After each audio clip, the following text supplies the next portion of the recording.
नमस्कार विद्यार्थी मित्र मैत्रिणींनो, करंट अफेअर्स बाय मेघाली या आपल्या यूट्यूब चॅनलवरती तुमचे मनपूर्वक स्वागत आहे. इथे आपण daily current affairs important 12 questions पाहतोय, जे तुम्हाला आपल्या येत्या MPSCच्या सर्व एक्झाम्समध्ये, सरळ सेवांमध्ये आणि केंद्रीय परीक्षांमध्ये नक्कीच पाहायला मिळतील. त्यामुळे आपल्या चॅनलवरती जर तुम्ही पहिल्यांदा आले असाल तर चॅनलला लाईक करा, जास्तीत जास्त विद्यार्थ्यांना आपला चॅनल शेअर करा, सबस्क्राईबही करा. आणि महत्त्वाची गोष्ट म्हणजे लेक्चर तुम्ही शेवटपर्यंत पहा, यातला एकही प्रश्न स्किप करू नका. तर पाहूयात आजच्या म्हणजेच 8 मे 2026च्या चालू घडामोडी. प्रश्न पहिला, जागतिक रेड क्रॉस आणि रेड क्रेसेंट दिवस दरवर्षी कोणत्या दिवशी साजरा केला जातो? तर या प्रश्नाचे योग्य उत्तर आहे पर्याय क्रमांक सी, 8 मेला. महत्वाचे पॉइंट्स पहा. हा दिवस रेड क्रॉस चळवळीचे संस्थापक हेनरी ड्युनो यांच्या जन्मदिनानिमित्त साजरा केला जातो आणि हेनरी ड्युनो यांना पहिलं नोबेल शांतता पारितोषिक मिळालं होतं. याचं जी के लक्षात ठेवा. रेड क्रॉस चळवळीचं मुख्य उद्दिष्ट म्हणजे मानवतावादी मदत करणे हा आहे आणि रेड क्रॉस संस्था युद्ध, आपत्ती, आरोग्य सेवांमध्ये मदत करत असते.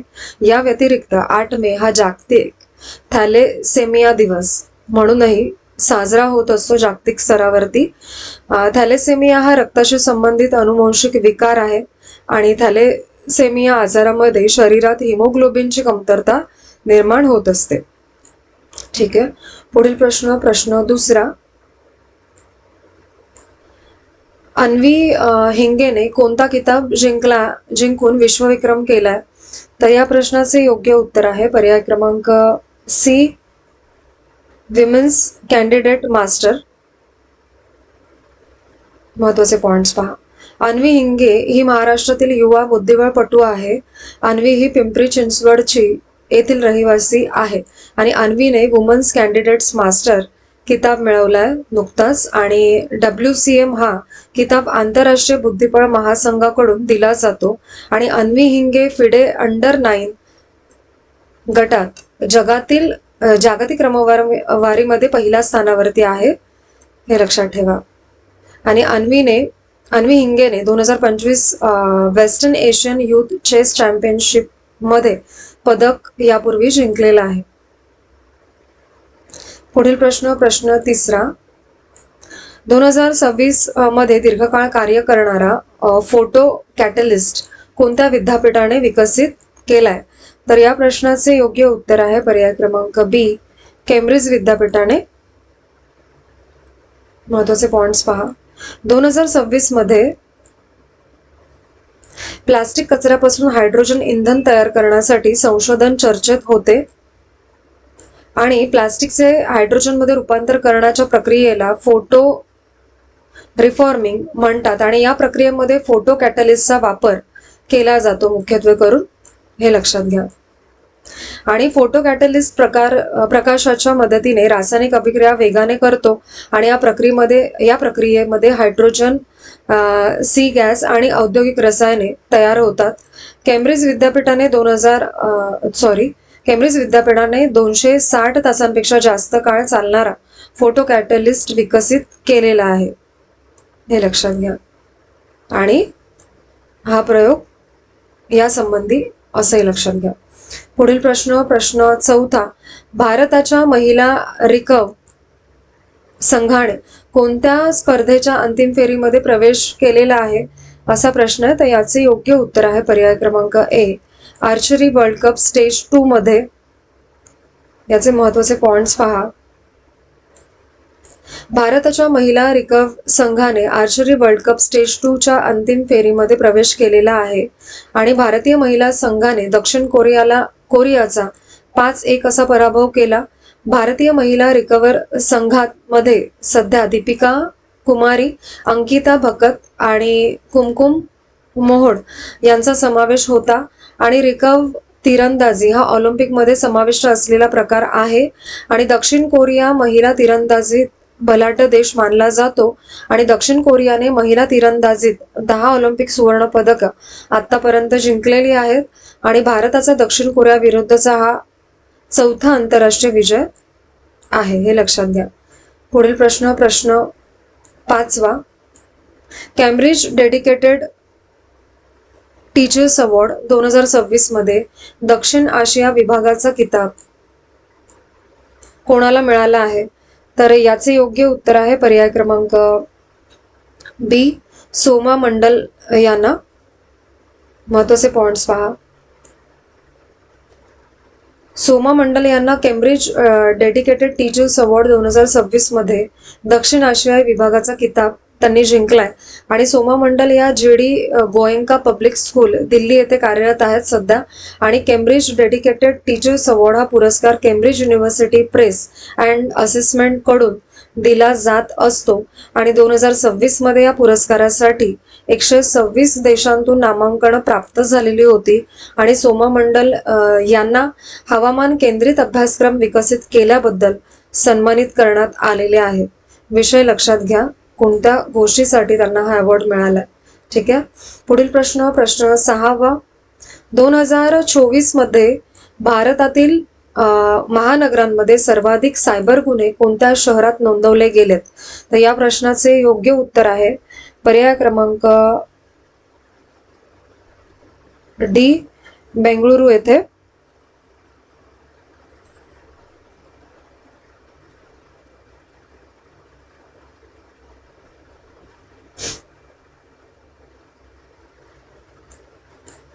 ॲक्च्युली डेटा 2024चा आहे, पण तो आत्ता पब्लिश करण्यात आलाय 2026 साली, म्हणून ही न्यूज आले. तर 24 वरून थोडं म्हणजे वेगळं वाटून देऊ नका, कारण की डेटा हा 2024चाच आहे जो आत्ता डिक्लेअर केला. ठीक आहे.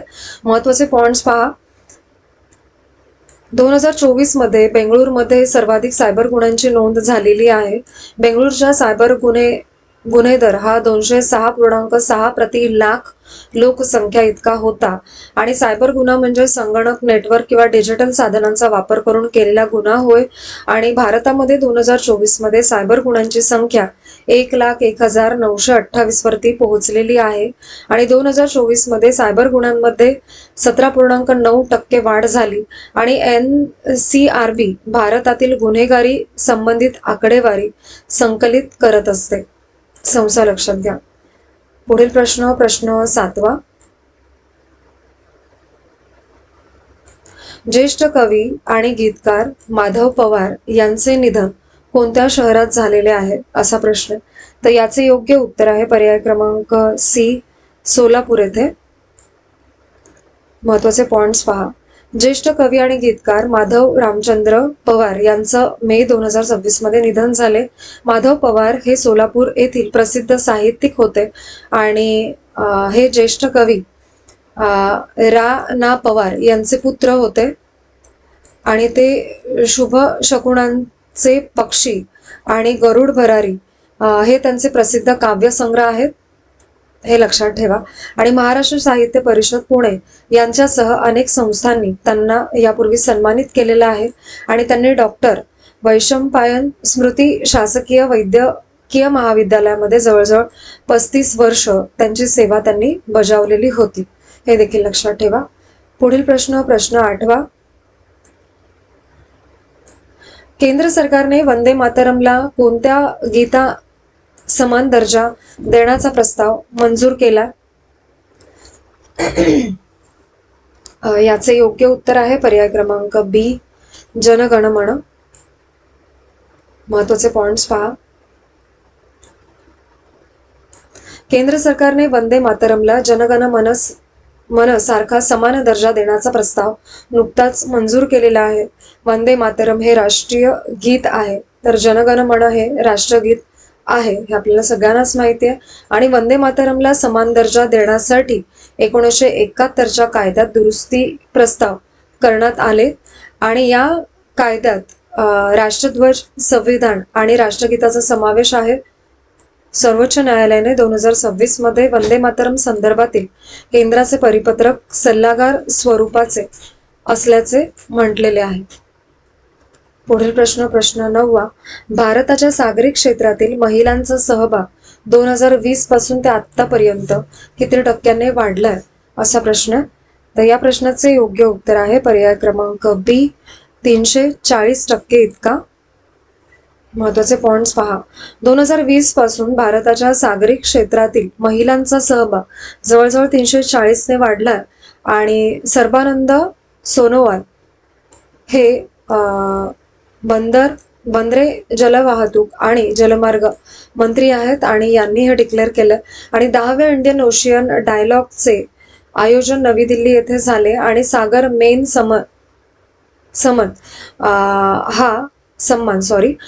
सागर मेन सन्मान हा महिला सन्मान आणि समावेशनासाठीचा उपक्रम आहे आणि या उपक्रमाद्वारे महिला नेतृत्वाच्या संधी उपलब्ध करून दिल्या जातात. पुढील प्रश्न 10वा. ऑपरेशन सिंदूर अंतर्गत भारतीय सैन्याने किती दहशतवादी तळांवरती कारवाई केली होती? तर ती 9 दहशतवादी तळांवरती. महत्वाचे पॉइंट्स पहा. ऑपरेशन सिंदूर हे 7 मे 2025 रोजी सुरू झाले. काल या घटनेला जवळजवळ 1 वर्ष पूर्ण झालेले आहे आणि पहलगाम दहशतवादी हल्ल्यामध्ये 26 नागरिकांचा त्या दरम्यान मृत्यू झाला होता. ऑपरेशन सिंदूर हे 88 तास चाललेलं त्रिसेवा लष्करी अभियान होतं आणि त्रिसेवा अभियानामध्ये भारतीय सेना, हवाई दल आणि नौदल सहभागी होतं आणि या अभियानामध्ये पाकिस्तान आणि POK मधील दहशतवादी तळांवरती हवाई हल्ले भारताकडून करण्यात आले आणि ऑपरेशन सिंदूर मध्ये 9 प्रमुख दहशतवादी तळ लक्ष्य करण्यात आले या दरम्यान आणि या कारवाईमध्ये 100हून अधिक दहशतवादी मारले गेलेत. पुढील प्रश्न 11वा.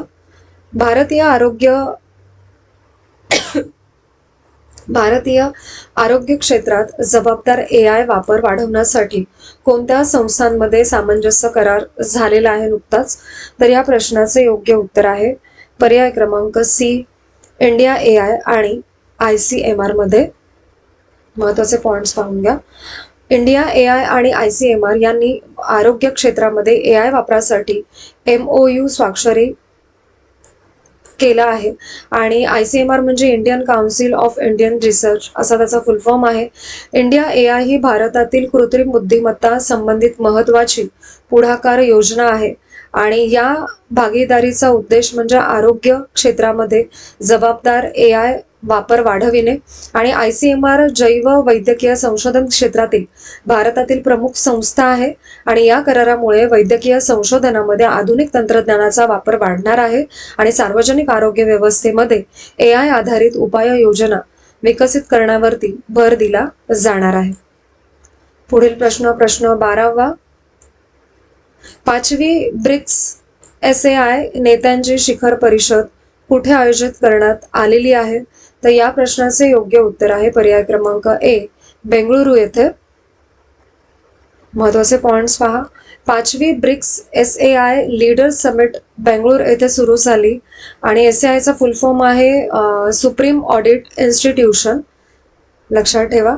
आणि या परिषदेचं आयोजन भारताच्या नियंत्रण आणि महालेखा परीक्षक कार्यालयाने केलेलं होतं आणि ब्रिक्स देशांच्या SAI प्रमुखांनी परिषदेमध्ये सहभाग घेतला आणि परिषदेत शहरी वाहतूक व्यवस्थेवरती चर्चा देखील करण्यात आली आणि पर्यावरणीय शाश्वतता हा परिषदेचा महत्वाचा मुद्दा या दरम्यान होता, हे लक्षात ठेवा.